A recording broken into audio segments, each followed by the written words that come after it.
আসসালামু আলাইকুম ভিউয়ার্স। আমার আব্বুর সবচেয়ে পছন্দের খাবার হচ্ছে লইট্টা মাছ।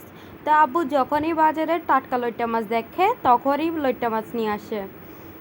আর আমার আম্মু তো এত মজা করে রান্না করে, মাশাল্লাহ মাশাল্লাহ। তো আমাদের সবার কিন্তু লইট্টা মাছ খুব ভালো লাগে খেতে। তো আব্বু আজকেও লইট্টা মাছ এনেছিল, তো আম্মু ওইটাই রান্না করছে। তো প্রথমে একটি ডেকচিতে তেল নিয়ে নিব। তেলগুলো ভালো করে গরম হয়েছে কিনা চেক করার জন্য আম্মু কিছু পেঁয়াজ দিয়ে দিছে। তেলগুলো একদম পারফেক্টলি গরম হয়ে গেছে, তাই হচ্ছে আম্মু আবারও বেশি করে দিয়ে দিচ্ছে পেঁয়াজ কুচি। আম্মু বলে লইট্টা মাছে পেঁয়াজ আর টমেটো বেশি দিলে নাকি বেশি খেতে মজা হয়, তাই হচ্ছে আম্মু সবসময় লইট্টা মাছে পেঁয়াজ এবং টমেটো বেশি দেওয়ার চেষ্টা করে। আসলে আম্মু সব ধরনের মাছে কিন্তু পেঁয়াজ বেশি দেয়, মাংসে একটু কম করে দেয় আর কি। মাংসে নাকি পেঁয়াজ কম হলে ভালো লাগে আর কি। তো পেঁয়াজগুলো দিয়ে ভালো করে নেড়ে চেড়ে নিচ্ছিল। পেঁয়াজগুলোকে হালকা ফুলকা ভেজে নিবে। পেঁয়াজগুলো আবার বেশি ভাজতে যাবে না, পেঁয়াজগুলো সামান্য পরিমাণ নেড়ে চেড়ে ততক্ষণ ভেজে নিবে যতক্ষণ না পেঁয়াজের কাঁচা গন্ধ দূর হয়ে যাচ্ছে। পেঁয়াজের কাঁচা গন্ধ দূর হয়ে গেছে মনে হলেই তখনই দিয়ে দিবে মরিচ বাটা। মরিচ বাটা দিয়ে মরিচ বাটাগুলো আবার ভালো করে নেড়ে চেড়ে কষিয়ে নিতে হবে তেলের মধ্যে। মরিচেরও একটা কাঁচা ভাব থাকে, ওই কাঁচা ভাবটা দূর হয়ে যাওয়া পর্যন্ত। তারপর দিয়ে দিব সেখানে মাছের মশলা গুঁড়ি। মাছের মশলা এটা হচ্ছে প্যাকেট মশলা, আপনারা যে কোনো সুপার শপেই পেয়ে যাবেন। মাছের মশলা দেওয়ার পর এখানে পানি দিয়ে দিবে, কারণ মাছের মশলা তেলের মধ্যে দিলে কিন্তু ওগুলো হচ্ছে কালো হয়ে যায়। তাই হচ্ছে আম্মু মাছের মশলা দেওয়ার সাথে সাথে পানি দিয়ে দেয় বা পানি দেওয়ার পর মাছের মশলা দেয়। আর যেহেতু মাছের মশলার মধ্যে হলুদ গুঁড়িও রয়েছে, তাই হচ্ছে আম্মু আর হলুদ গুঁড়ি এক্সট্রা করে দেয় নাই। আর তাছাড়া হলুদ গুঁড়ি দিয়ে কিন্তু মেখে রেখেছে মাছগুলো।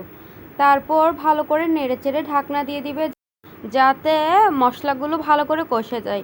একবার আম্মু ঢাকনা তুলে চেক করে নিছে মশলাগুলো ভালো করে কষেছে কিনা। মশলাগুলো ভালো করে কষে নেয়, তাই হচ্ছে আম্মু আবারও ঢাকনা দিয়ে দিছে।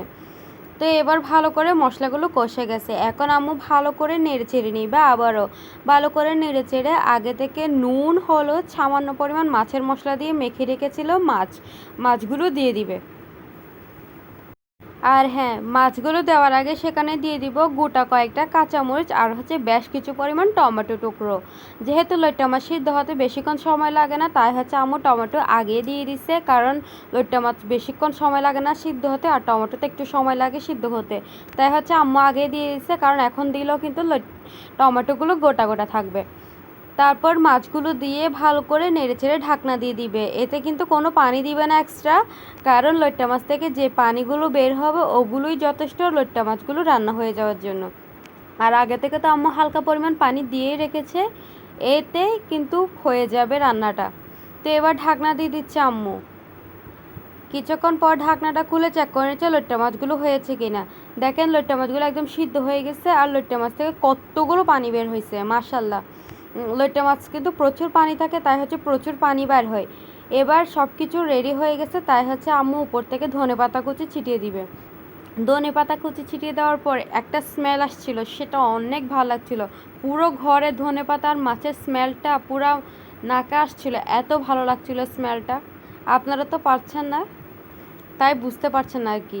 তারপর আম্মু লবণটা টেস্ট করে নিছে। আমরা যেহেতু লইট্টা মাছগুলো লবণ দিয়ে মেখে রেখেছিলাম, তাই হচ্ছে আমার এক্সট্রা লবণ দেয় নাই। আপনারা যদি লবণ কম মনে হয় তাহলে আরেকটু দিতে পারেন। এই তো রেডি আমাদের রেসিপি। আল্লাহ।